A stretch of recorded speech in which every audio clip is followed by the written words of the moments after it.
icyo njye nawe twemeranyaho ni uko umuntu ari mugari, ariko iyo bigeze mu mico imyifatire y'umuntu byo biba akarusho. Gusa buriya umuntu imico n'imyifatire ye n'imigirire ye bikubiye mu bintu bitatu by'ingenzi ushobora kuba wari uzi cyangwa se utari uzi. Hari ibyo wowe uba wiyiziho abandi batakuziho, hari n'ibyo abantu baba bakuziho ariko wowe utari wiyiziho, hari n'ibyo uba wiyiziho n'abandi babikuziho. Ibyo bintu uko ari bitatu nibyo biba bibumbiye mu mikorere yacu, imigirire yacu, imico n'imyifatire. Nta kuntu wowe uri kumva iki kiganiro waba utazi niba uri umuntu ujya ujya mu rukundo ntarumaremo kabiri. Buri muntu wese batandukanye bagatandukana hatarashira igihe kirekire, mu mezi make bakundanye bumva bahatandukanye, hashira iminsi mike agakundana n'undi nawe bagatandukana haciyemo igihe gitoya, n'undi bikaba uko, ugasanga nko mu mwaka akundanye n'abantu babiri cyangwa se batatu, cyangwa se buri mwaka arahinduranya umuntu wo kuba bakundana bitewe n'imico ye cyangwa se imigirire ye cyangwa imivugire ye, mu buryo nawe wenda atari asobanukiwe ko iyo migirire cyangwa imico yiwe ariyo imutera ibyo byose. Muri iki kiganiro tugiye kurebera hamwe ibintu bigera kuri bitanu biba mu mico y'umuntu cyangwa se imigirire ye n'imyifatire n'imivugire ye bishobora kuba byamuviramo ingaruka zo kuba buri muntu wese bagiye mu rukundo bahita batandukana bataramarana igihe kirekire. Iki kiganiro ni icya Wide Run TV, mwagiteguriwe kandi mugiye kukigezwaho na Donatien Bimenyimana. Tubahaye ikaze. Niba hari umuntu uzi utajya uramba mu rukundo cyangwa bikaba biri no kuri wowe bwite, niwicara neza ukisuzuma cyangwa se ugasuzuma uwo muntu, imico ye n'imyifatire ye, uzasanga afite ibi bintu bitanu tugiye kugarukaho. Ikintu cya mbere gishobora gutuma urukundo urimo wowe n'undi muntu rutaramba ni ukuba uhora umusaba imbabazi ku kintu kimwe kandi uzi neza ko kugikora kimubabaza cyane. Ngiye kubahereza urugero rwumvikana kandi rufatika kugira ngo iki kintu mwumve uburyo ari ikintu kibi cyane. Ubundi gukosa bibaho kandi buri muntu wese yakosa, ariko guhora usubiramo ikosa wakoze nicyo kintu kibi cyane kibaho. Guhora usubira mu kintu kimwe kandi ari ikosa, ukagisabira imbabazi uyu munsi, nyuma y'iminsi mike ishoboka ukongera ukagisubiramo, hatarashira ukwezi cyangwa amezi make ukongera ukagisubiramo kandi ukongera ukagisabira imbabazi. Ugikoreye uyu munsi ukamubwira ko utazacyongera, nyamara ejo n'ejo bundi akongera akakikubonaho. Icyo gihe urabona yuko uri umuntu udafata umwanzuro ku kintu runaka kigayitse yabasha gukora, kuko kuba wakora ikintu kitari cyiza birashoboka muri ubu buzima bitewe n'impamvu runaka cyangwa se kuko turi abantu, ariko ikibazo gikomeye cyane ni uko uyu munsi wagikora ukagisabira imbabazi ndetse ukazihabwa, ukanavuga ko utazagisubira, ariko mu minsi mike ukagisubiramo, n'ejo bundi ukagisubiramo, na nyuma y'iminsi runaka ukongera ukagisubiramo, kandi igihe cyose ari kuri kugisabira imbabazi.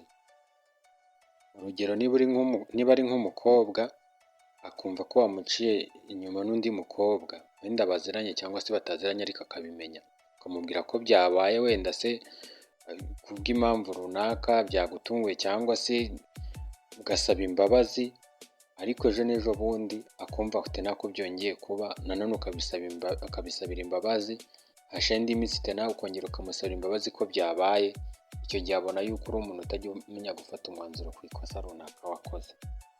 Cyangwa se niba ari umusore akumva ko wamuciye inyuma k'undi musore mugenzi we mu buryo runaka, ashobora kuba wenda yabyihanganira cyane wenda kuko agukunda akabyihanganira rimwe, ariko byagorana ko yabyihanganira n'ubwa kabiri n'ubwa gatatu.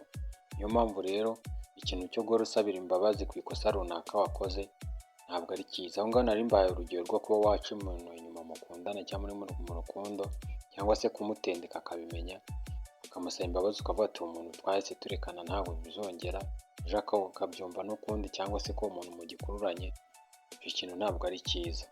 Niyo mpamvu icyo kintu cyo kuba wahora usabira ikosa rimwe wakoze imbabazi atari ikintu cyiza, muba mugomba kukirinda cyane. Aha ngaha hari n'urundi rugero nabahereza.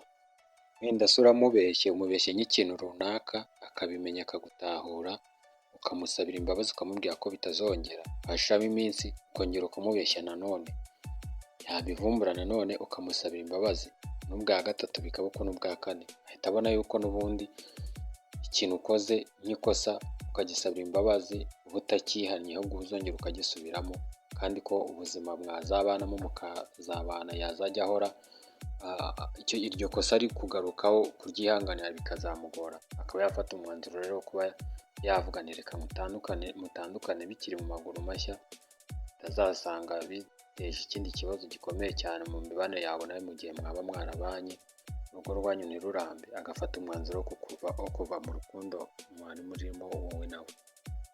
Ikintu cya kabiri abantu benshi batajya bapfa kwihanganira bari mu rukundo, ni ikintu cyo kuba iyo usabye uwo muri mu rukundo umusabye ikintu runaka cyangwa se umusabye serivisi runaka ntayiguhe cyangwa se ngo ayigukorere, uhita ubigira intambara. Ubundi ikintu utari bwikorere cyangwa se utari bwihe, ntukajye wumva yuko umuntu ugisabye ari itegeko ko agomba kukiguha byanze bikunze cyangwa akigukorere. N'Imana ubwayo ntabwo ibyo tuyisaba byose ibiduhereza, kubw'impamvu runaka ibibona yuko tudakwiye kuba twabibona nkanswe abantu. Niyo mpamvu rero umuntu muri mu rukundo ntabwo uba ugomba kumwitega yuko buri kintu cyose umukeneyeho cyangwa se uri bumwake byanze bikunze agomba kukiguha cyangwa akigukorere. Oya, ayo ni amakosa, ni ikintu abantu benshi bari mu rukundo batajya bapfa kwihanganira. Niba umuntu umusabye serivisi runaka cyangwa umusabye ikintu runaka ntakiguhereze, aba afite impamvu atakiguha cyangwa atakigukoreye, wenda kubw'ubushobozi adafite cyangwa se kubwo abona kidashoboka cyangwa kidakwiriye. Ubwo rero niba umuntu atakigukoreye cyangwa se ntakiguhe, uba ugomba kubyihangana kandi ukabyakira, ubuzima bugakomeza. Ntabwo uba ukwiriye guhita uvuga ngo buriya ngo nciye amazi, ngo buriya ngo nta gaciro abihaye, ugasanga wenda niba mwakunda kuvugana kenshi kuri telefone, ugasanga uhise ubigira intambara, atangiye kujya guhamagara ntufate telefone cyangwa ntumwiteho, akabona nyine yuko byanze bikunze icyo kintu wakigize intambara. Ntabwo biba bikwiriye mu rukundo. Icyo kintu nacyo ni ikintu umuntu muba mukwiriye kwirinda, kuko ni ikintu abantu benshi bakora, ugasanga nyine gituma umuntu wese bakundanye cyangwa bajyanye mu rukundo atabasha kubyihanganira, bishobora kuba byajya bikuviramo guhora utandukana buri muntu wese mukundanye, kubera yuko icyo kintu buri muntu wese mukundanye urakimugaragariza akananirwa kubyihanganira akigendera. So niba hari ikintu umusabye rero cyangwa se serivisi runaka uri kumusaba cyangwa se ikintu umukeneye ukabona arakiguha cyangwa arakigukoreye, ni byiza cyane, ariko niba atanabigukoreye uba ugomba kubyakira nyine kandi ukabimwubahira, ubuzima bw'urukundo rwanyu nyine bugakomeza nk'ibisanzwe, ntibibe intambara ngo kuko hari ikintu wari ukeneye utabonye, ntabwo biba bikwiriye. Aha tugeze ku kintu cya gatatu rero. Ikintu cya gatatu tugiye kugarukaho nacyo ni ikintu kibi cyane muba mukwiye kujya mwirinda, ni ikintu cyo guhora ugereranya umuntu muri mu rukundo, guhora umugereranya n'abandi bantu bamurusha ubushobozi cyangwa se imibereho myiza waba uziranye nabo cyangwa se wamenyanye nabo, ugahora umugereranya n'abo bantu uzi ko bamurusha ubushobozi cyangwa se n'abizi neza ko bamurusha ubushobozi, wenda aranabazi, cyangwa se uhora umubwira ati runaka na runaka naramusuraga akankorera ibi n'ibi n'ibi, akampa ibi n'ibi n'ibi, yari umwana mwiza, nagiraga akabazo aka n'aka n'aka agahita agakemura. Guhora ugereranya umuntu n'abandi ntabwo ari byiza. Ati buriya runaka yari umunyamafaranga, yari umunyabuntu, yari afite ibi n'ibi n'ibi, tishati mva rwose yari umwana mwiza. Guhora mbese ufata umuntu ukamugereranya n'abandi ntabwo ari byiza. Ubundi buri muntu aba afite uko ari, aba afite ubushobozi bwe runaka atanganya n'abandi, ubundi umuntu ni uwo ari we, ntabwo umuntu agomba kuba uw'abandi bari bo. Umuntu aba afite icyo ari cyo kandi nta n'ubwo wabasha no kugihindura, nawe ubwe ntabwo yabasha kugihindura. Niba umuntu wenda si adafite ubushobozi bw'amafaranga nk'ubwo runaka mwigeze mumenyana yari afite, ntabwo wabimuhora. Buri muntu agira uko ubushobozi bwe bungana n'aho bugarukira, niyo mpamvu umuntu aba adakwiye kugereranwa n'undi. Niba ari ubushobozi buke afite cyangwa se nimba ari imico runaka afite, wagiye gukundana nawe umureba, niyo mpamvu wundi wa mbere mwatandukanye cyangwa se mutakiri kumwe, kubera yuko wenda nawe yabonaga wenda si imbogamizi umuhereza cyangwa se ibyo umusaba, abona atazakomeza kubiguha ahitamo kukureka. Niba warakundanye n'uwo wundi rero mwubahire uko ari kandi umwubahire icyo afite n'icyo abasha kuguha mu bushobozi bwe, ubushobozi bwe mbese ubwakire kandi bukunyure, unyurwe n'uko ari, ureke guhora umwugereranya cyangwa umwibutsa yuko hari abandi bantu wari uziranye nabo cyangwa se wamenyanye nabo bamurusha ubushobozi cyangwa bamurusha imibereho myiza ngo uhore umugiranye nabo, kuko nuhora umugiranye nabo azajya abona yuko byanze bikunze abo bantu ari bugifite ku mutima, isaha ku isaha ushobora kuba wasubirana nabo cyangwa se wabasanga cyangwa se muri kumwe ariko umutima wawe uri kuri abo bantu. So icyo kintu nacyo rero ntabwo ari cyiza, muba mukwiye kukirinda cyane, ni ikintu kibi cyane. Umuntu wese mujyanye mu rukundo ashobora kukubonaho rwose adaciye kabiri akaba yagusezerera akagusiga muri urwo rukundo akigendera, kuko aba yumva ko kuzakihanganira bizamugora, cyane ko aba abona ko ari kiri no muri kamere yawe, cyane cyane ko n'abantu bafite uwo muco kubireka biragorana. Wari ugereranya umuntu n'abandi wenda ubona bafite imibereho myiza kumurusha, ntabwo ari byiza. Ntukajye ugereranya umuntu n'abandi, umuntu ujya umwakira uko ari, kuko uko mwamenyanye ari biba bitandukanye n'uko n'abo bandi nabo mwamenyanye bari, nta muntu ubasha kuba yamera nk'undi. Umuntu ugomba kumwakira uko ari, ukabona nawe uko ari kandi ukabimwubara ukanamwishimira uko ari.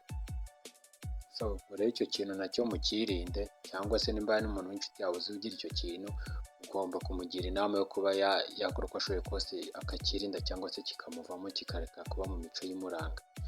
Twagiye tugeze ku kintu cya kane.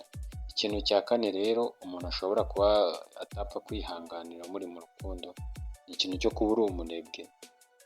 Kuba uri umunebwe ni ikintu kibi cyane. Umuntu ashobora kuba uri umunebwe, abantu mukundanye bakaba bakureba bakabona nta cyerekezo cy'ejo hazaza ufite muri wowe, bikaba bavuga ati uno muntu utagira icyerekezo, inzozi ze ni izihe, cyangwa se umuntu uhora ari aho ntashaka gukora, ntagira gute, ntarwaye, kuba ari muzima ariko ntakore, ubundi buriya bimeze bite? Iteka ugahora wumva yuko ubushobozi bwawe cyangwa imibereho yawe, ubuzima bwawe burashingira ku bandi bari bugufashe. Ibyo bintu ntabwo ari byiza. Niba uri umusore, niba uri umukobwa, uba ugomba gukora kugira ngo n'abandi bantu muri mu rukundo bagufate icyitegererezo cyabone ko uri umukozi uzabasha kubaka urugo, nyine ubu rugakomera. Ko urugo rubasha gukomezwa no kuba abantu bakora, bagakora ibyabateza imbere cyangwa aho bakura ubushobozi bubasha gutunga urugo rwabo cyangwa imibereho yabo.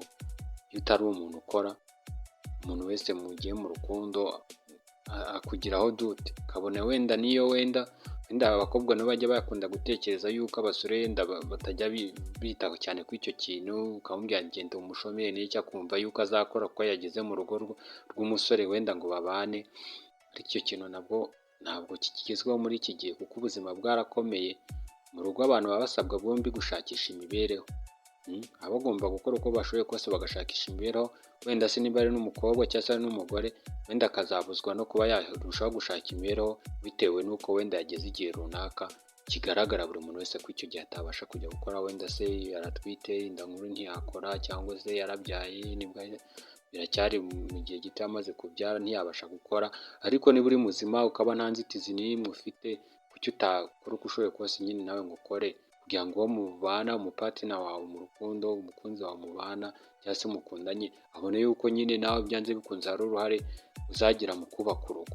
Icyo kintu rero cy'ubunebwe, kuba utari umunebwe nako kuba uri umunebwe, nabyo ni ibintu bibi cyane bishobora kuba byatuma buri muntu wese mukundanye ajya kureba akabona nta cyerekezo, nta ejo hazaza ufite, agahitamo kuva mu rukundo rwawe nawe akarugusigamo.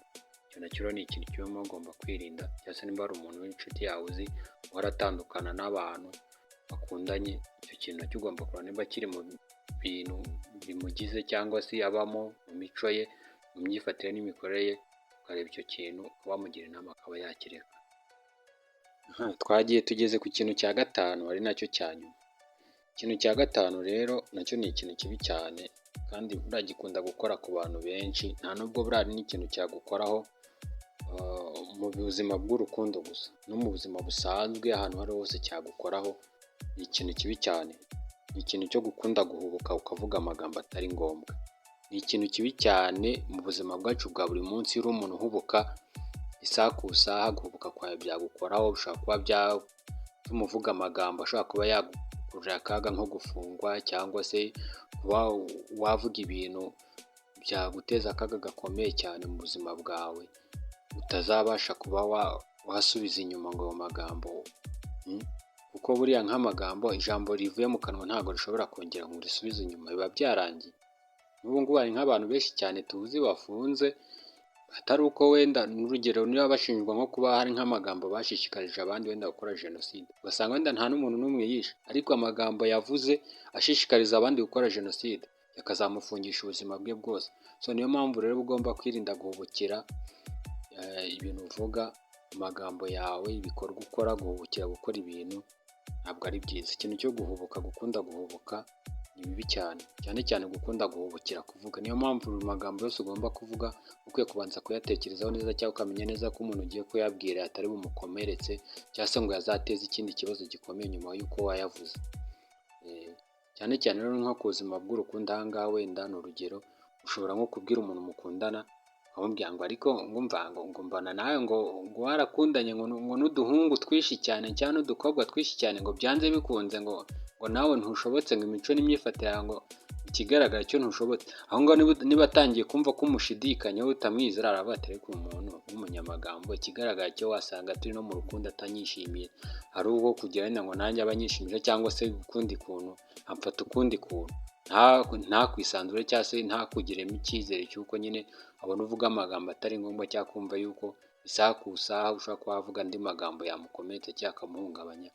Kandi iteka abantu benshi baba bumva mu matwi yabo habamo amagambo mazima yabubaka cyangwa se afite agaciro, apana guhora uvuga ibintu bidafite umumaro. So ikintu rero cyo guhubukira kuvuga ibintu cyangwa se gukora ibintu bitari byiza, mujye mukirinda, kuko nacyo gishobora kuba kimwe mu bintu ushaka guhora bigutandukanya n'abantu bose mukundanye.